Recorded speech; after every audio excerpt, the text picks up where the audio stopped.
Eavesdrop. Welcome to our viewers. Thank you guys for subscribing, liking, and sharing our Eavesdrop page and account. Thank you for following us on all of our Missionvale Care Center social media platforms. Welcome to the third podcast of the Eavesdrop. The Eavesdrop, where beautiful people are hosted, beautiful stories are shared, both the successes, the struggles, but everything about human dignity, community development, love encounters, kindness approach. Thank you so much. And today with me, we have an exciting, beautiful, lovely, much energetic family from Ireland, Carrie, Joanne, and the coolest Father Donor. Father Donor, let's do introduction, guys. Welcome to the Missionvale Care Center once more. Thank you, Lucky. I'm delighted to be here. Thank you so much. Father Tobe, please introduce yourself to our people. Yes, I'm from Ireland and I spent a bit of time here in South Africa. Down through the years, I've been coming here every year in February for a week with a group of volunteers. And previous to that, I spent a year and a half here working in this area here, in the parish here and in this area of Missionvale. I really enjoyed it. I have a great wish for here, great wish for the people, and great love of this place. And I certainly love to come back. Thank you so much. And thank you for being the valued member of the MCC, the Missionvale Care Center family. Thank you so much for your commitment to this place. Okay, thank you. Look, I'm delighted, and I receive far more than anything I've ever given here, to be honest with you. Thank you. I've received far more from the people here and from all the interactions and encounters I've had here down through the years. It certainly has given me way more than I have ever given. I've only thrown out little bits of here and there. That's Father Donor. Thank you so much, Father Donor. And my ever delighted beauty, Joanne, please introduce yourself to the people. Thank you very much. So my name is Joanne and I am from Scariff in County Clare in Ireland. And this is my 7th trip to Missionvale Care Centre. I missed the 3 years during the COVID time. Okay. And we weren't travelling at that stage. So I originally worked with Father Donagh in Ireland. And I knew about the trip that everybody was coming out to do. Originally, I suppose the trip was about coming out to do some building work and all of that here within the centre. So for me, when Father Donagh asked me would I like to come on, although there's a very funny story around that, he had been asking me for quite a while to come out, and I always made the excuse I had family at home, so I was needed at home. So my daughter was doing a state exam, which was the end of her high school, and hopefully would be going on to university or college. And on that day in August that she got her results, I was working with Father Donagh, and he asked me, how did she do? Is she happy? And I said, yeah, no, she's very happy. I think she's off to college. And he said, that's great news. And then literally seconds afterwards, he said, now you can come to Missionvale. So I had no excuse at all. So I've been traveling since then. It's just been mind-blowing. I'm humbled to be here. It's nearly part of my calendar for the year. Yeah. It's marked out already. Hey. And I suppose since then I've been helping to coordinate with Father Donagh to get the volunteers to come along. I suppose I look after the practical terms. I look after the accommodation, the buses, food, that kind of thing, so that we make sure that we're running around doing all of that.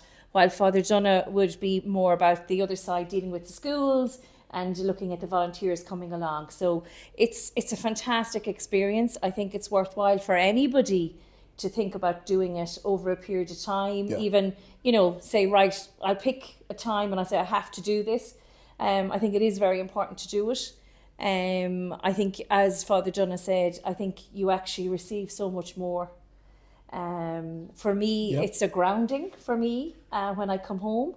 I'm in a different space. Nothing upsets me as much. Mm-hmm. I don't get worked up about things, because I've seen how difficult it is. And I understand we don't have the difficulties in Ireland. We do have a certain amount of difficulties, but they're nothing what the people of Missionvale and further afield are dealing with. So for me, it's a humbling experience, and I love coming. Thank you so much, Joanne. And for the donor as well.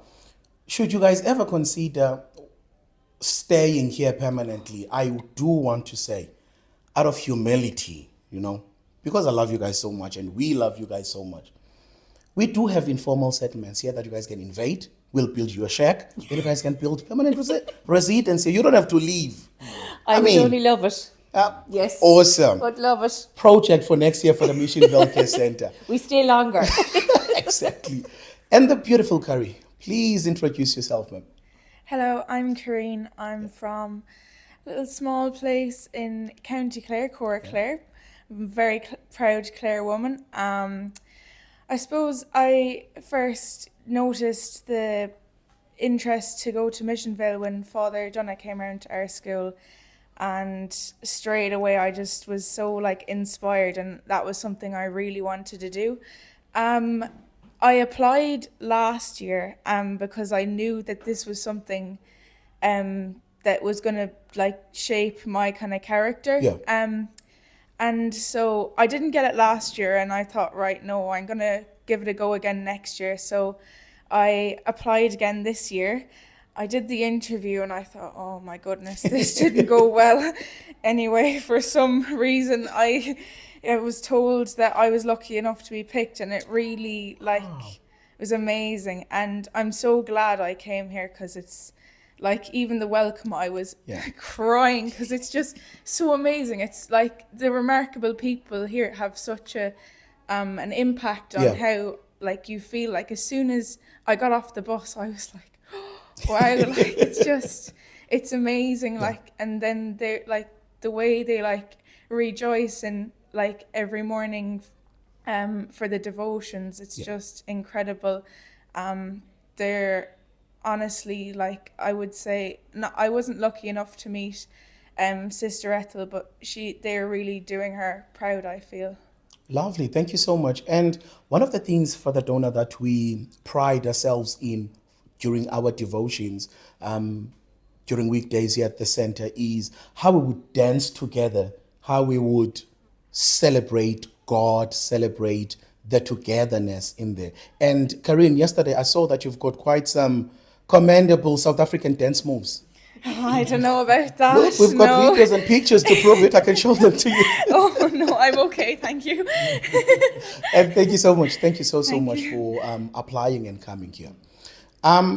Obviously, not implying that we are old or anything, but there's an obvious age gap differences here.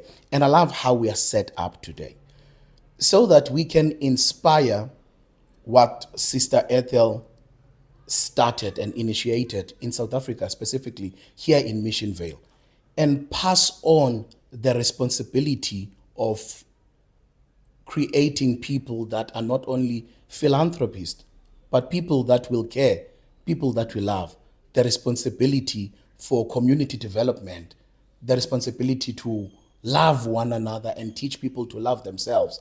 Thank you, Father Donor, that you are initiating this and pushing it in Ireland as well. Why is it important for you guys to come back? Why has it always been important that you come back and do the work, great work that you guys are doing? We were hugely inspired by Ethel and Sister Ethel's memory, and I suppose in a personal level, I was very inspired by what she created here. And I would always see this place as a sanctuary. And a sanctuary is somewhere where you feel at ease, where you can go to, and where someone is aware of your needs and looks out. And I suppose in going around in Ireland, I would be trying to also inspire people to that vision that goes beyond yourself. Because, the world is very much about myself and me and I and all of that. But trying to get people to think about the other. And that was Ethel's life. That was how she looked on things. And that's what has inspired me and continues to inspire me. Well, I suppose for me, very much so, I'm coming home. That's how I feel. For me, it's coming home. When I get off the bus and the welcome, it's like, welcome back, Joanne. Yeah. But I have to say, I am also inspired. It's a beautiful place. I feel very at ease. I feel very safe. I feel just part of one big family. That's what it is for me. It's very much coming back to see my African family. Yeah. That's how I feel. And thank you. Thank you so much for that, Donna, for that. Thank you, Joanne, for that input. And Karine, why is it important that you are here today? I suppose I think that it's important to like broaden my mind and explore to see how people in different circumstances live and cope in different situations. I definitely think I will come back again. Like, I mean, I've only been here, I don't know, 5 days, 4 Yeah. days. I'm definitely like, it's like a bug. Like, you can't fight it. Like, I really, really do want to come back because it's left such a strong impression on me. Awesome. Thank you so much. And Joanne, and further donates people like yourselves that inspires people like us, the young people, to care and love for everyone, and thank you that now that is also found in you. Now, in yesterday's devotion, one of the things that really stood out about the service was the dignity factor that kept on popping up in the words were being rendered and read in that service. And I so wanted to understand, why is that important? You mentioned, for the donor, even in your prayer yesterday, that the dignity of the people needs to be acknowledged. Not only that, but protected. What is important about that, and why should that be acknowledged? Maybe advise us on how. I think the dignity comes into play where people are vulnerable. And people are vulnerable in this area in so many ways, with illness, with poverty. There are so many challenges. And at moments like that, there can be a tendency to dismiss people who are, or not like us maybe, who have everything in inverted commas from the first world. And we can dismiss people, and their dignity can be undermined because they are poor, because they're ill, because they're vulnerable in some way. I was just trying to make the point that to always try to see people where they are and where they're at, and try to uphold their dignity. That's what I saw happening here, and I see happening here whenever I come. And that's what draws me back as well. When the dignity of people is upheld, and it's held as precious, and is promoted within a place, that's a place you go back to again and again. Thank you so much. Thank you so much for that, Donna. Now, the Missionvale community that we partner with and serve is known for poverty, crime, desperation, and then vulnerability. But all these things are there. People forget to be kind. It is only now recently that we, as the community that we are learning to love one another, that are learning to use kindness as a currency to exchange and trade within the Missionvale Care Center and the community in itself. Mm-hmm. Why is it important to you, Joanne, and to others to remain delightful? Because you are always smiling. You're one of the kindest people that I've come across. Why is those factors and attributes important to embody? I suppose they're important because for me, that is how I was reared. That's how it was, where I came from. My parents, my grandparents, those attributes were always there: to be kind, to look after people, to support people. I suppose we have a little bit of not a system, but I suppose in Ireland we have this thing of helping people when there is, issues, or like, for example, recently we've had storms and we've had snow, we've had all mad different things happening in Ireland, and we haven't been able to cope, being honest about it. No electricity and all those kind of things, but community gets together to help one another. Yeah. And you know, a tree falls down, someone brings a saw or a chainsaw to help remove it from the road. They're not necessarily waiting on somebody else to do the work. Yeah. They're there to help one another. So I think as Irish people, we come from that outlook on life.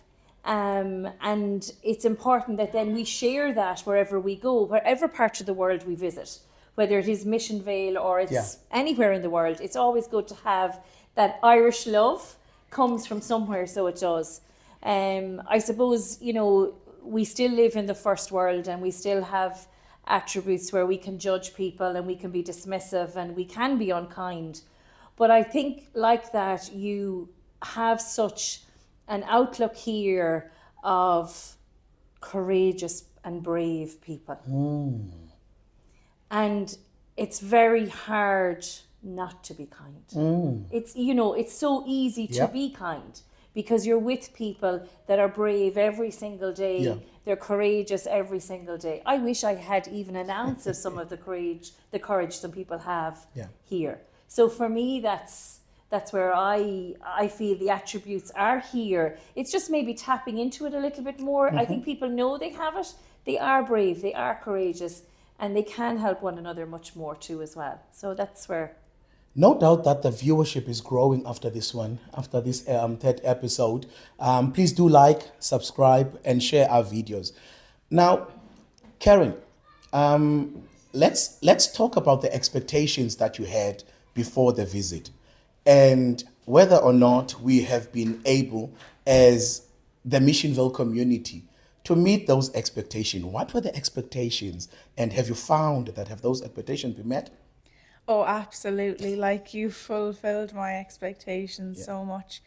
I couldn't ask for a better kind of group of people to be surrounded by. It was, it's incredible. Like, it's so inspiring, like, that the community here just pulled together for other people to help others. And I think even we need to up our game back home in Ireland, because it's not a patch on this. Like, it's so good.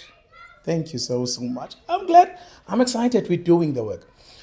Father Donor, obviously in your visits, many years of, I was told that you stayed the whole year at some point. I think it was around 2010. And you've been coming here. I mean, you are here. You are a Missionvalian. You know, we have changed. I'd also love to believe that as the Missionvale Care Center, we have developed. There's been improvements, and there's always room for improvement. What are the changes that you are seeing, and how do you feel about those changes? And I'm making it an open question so that we can dig deeper into it and make rooms for suggestions, but also complement some of the changes we have made so far that have served a great impact in our journey of community development. I see a lot of changes since I came here first. I suppose one of the most profound changes that I see is you're encouraging of people, trying to enable people to do things. And I think that's really important, rather than like to enable somebody to take on a task is much better than giving them something. And I see that in very much in your work. And lots of other people too, but I think very strongly in your work. And I think that's the future, to encourage people to, I suppose, to make people realize that they have a lot within them that they can give, and help them to believe that. Because it's a long task. It's not an easy task to do. But I see the work of that beginning here, and I think that's really profound. And the other thing I see you doing here as well, which I think is very important, is the sustainable stuff that's going on around recycling, all of that. That is really important as well for so enabling people and sustainable development are the two things that I see. I definitely would agree with Donna completely. Like sustainability here it's a posh word nearly at home. You know, it's like something we've only just found. Yeah. As well, we've been doing recycling, but it's become a big issue. The green way Yeah. has been a huge issue at home. So here it's been happening all the time. For me, I feel that people see the potential in themselves a lot more. I found when I did home visits and I did, you're out walking around and people are busy. Yeah. People are doing things. People are not, I suppose I don't mean to use the word like loitering around the place, but that doesn't seem to be happening anymore. I would have seen quite a lot of that. So it's like people have seen the potential in themselves. They're finding something to do, or they're doing courses, or Yeah. they found work. That they found a difference. But yeah, I think people have seen a huge potential. I feel the way the structure is here too, of how everything works, is really good. Sitting in the clinic today, seeing how everything has a system in place, it's wonderful. It really is wonderful to see. And everybody knows what they've got to do, and everybody is doing their best. And that's all you can ask from anybody. They come in that gate and you know that they're doing their best for Missionvale and for the people of Missionvale for the time, for they're here. I Yeah. know you've a lot of people who work in Missionvale that are from Missionvale, and I know at the weekends they're still continuing that mission that you have during the week. That you're not just a Monday to Friday. Yeah. You have that community development, you have that understanding and that support out there as well during the weekends as well. So I have to say it's all change, and everybody has to change. You can't stay the same, or but I have to say that Sister Ethel's legacy is just, she'd be so proud. Wow, thank you. Thank you so much. And it's been more than 30 years. More than 30 years.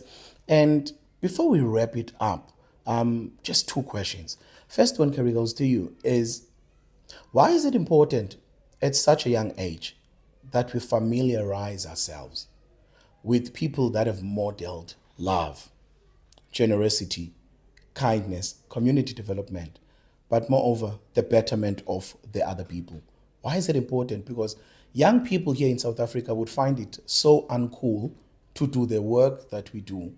And here you are, young, but yet interested in doing such. Yeah, I think it's really important to inspire the next generation to carry these set of traits of being kind and generous to other people to pass on to your Yeah. future children or grandchildren.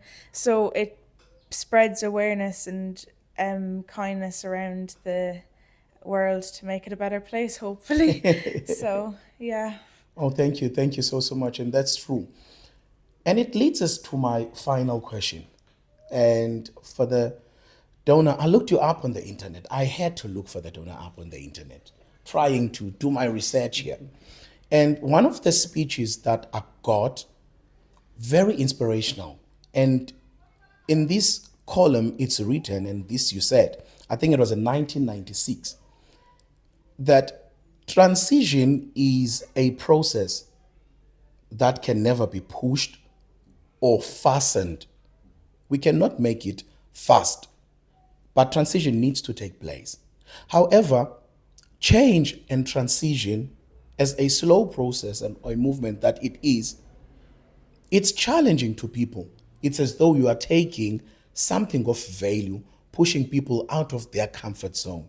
It has not been an easy journey, taking people from a beneficiary mindset to teaching them responsibility so that we can achieve positive transformation. Why is that for the donor? Why do people not embrace change and are afraid of transitioning for their benefit? We all like to stay where we are and where we know, and that's one of the problems. And that's on two levels, I think. On the people in an organization like to stay where they are, and so they don't want to maybe challenge people as well. And that takes a lot, and you have to launch out a bit to do that into the deep. And on the other side of that, the people who are being served often also want things to stay as they are. That's why it takes a long time to bed in a new process, like, to transition something, to try to enable people. That won't happen in the next 5 months, but it might happen in the next 5 years. And that's where I think we need to be patient, and we need to trust the process, and not to back if we feel it's not working, or if we feel that it mightn't work. We need to trust it, and we also need to try to bring people with us, because that's the only way that transition happens. People have to be brought along as well, and they have to believe that it'll happen or it'll possible. But the danger often is that we back if we see it's not. We live in a very results-based environment, but actually transition reminds us of how important it is to trust process and to remain, I suppose, true to process, and to keep going with process. And that's really what I would encourage here. And I see that in my own life and in the lives of the people I would work with. Just trust the process and keep with it. Don't give up. Thank you so much for the donor. And in the 2 seconds that I have, Joanne, what is the one message you want us to hear before your next visit, possibly later this year or next year? No. The message to the community, the MCC family, the staff, the management, the participants of the different programs, the partners that we partner with, that is our community. Keep doing what you're doing. Trust the process. Stay curious. Be patient. Be kind. And love everyone. Wow. You, Karen, thank you so much for coming through. Hopefully we'll see you next year, right? Yeah, for sure. Yeah. Awesome stuff. We can't wait. Thank you so much for coming. Joanne, you are lovely and you are loved in this place. Father T, the best of the best. We appreciate you, man. And to you, our viewers, thank you so much for liking, subscribing, and supporting the Missionvale Care Center. Thank you so much. See you next time.